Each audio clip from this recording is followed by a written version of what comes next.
This video will be looking at learning and motivation for parents with young children. So why is physical discipline bad?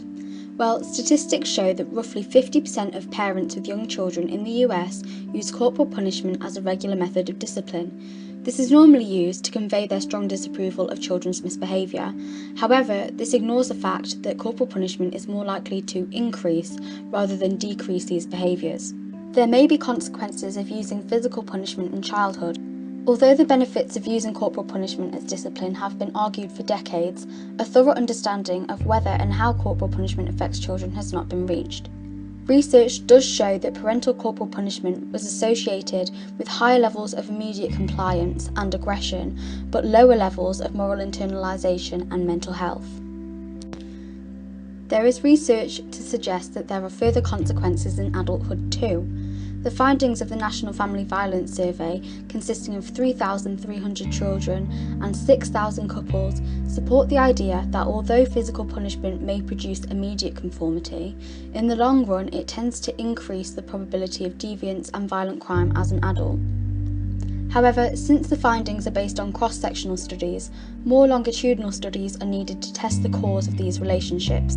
These results provide important implications for parents and national policy. The theory suggests that parents who use no physical punishment will, on average, have better behaved children. Therefore, if parents avoided using physical punishment, we could achieve a society with lower levels of crime and violence.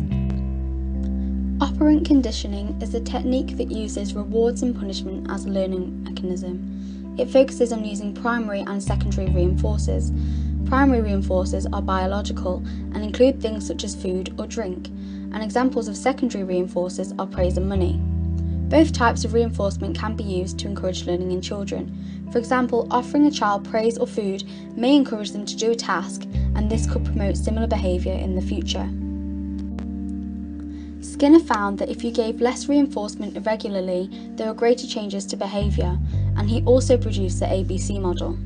The antecedent is the condition that influences the occurrence of behaviour, for example, the physical and emotional state of a person. The B stands for the behaviour or act a person does, and the consequence refers to the outcome that results from that behaviour. For example, if the behaviour is desirable, the consequence would be for you to catch your child being good and praise them. Here, the consequences are the most important, and it is advised to consistently ignore undesirable behaviours, but reward or praise your child for desirable ones.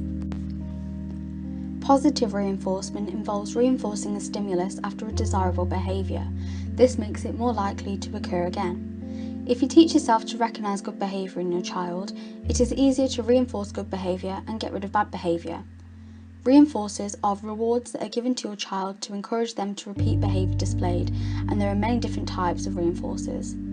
Token reinforcers are points or tokens that are given for desirable behaviour, and these can be exchanged for something better later on.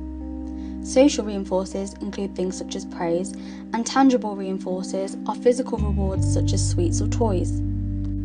These reinforcers could be used to encourage positive behaviour like using manners, being patient, or complying with a task.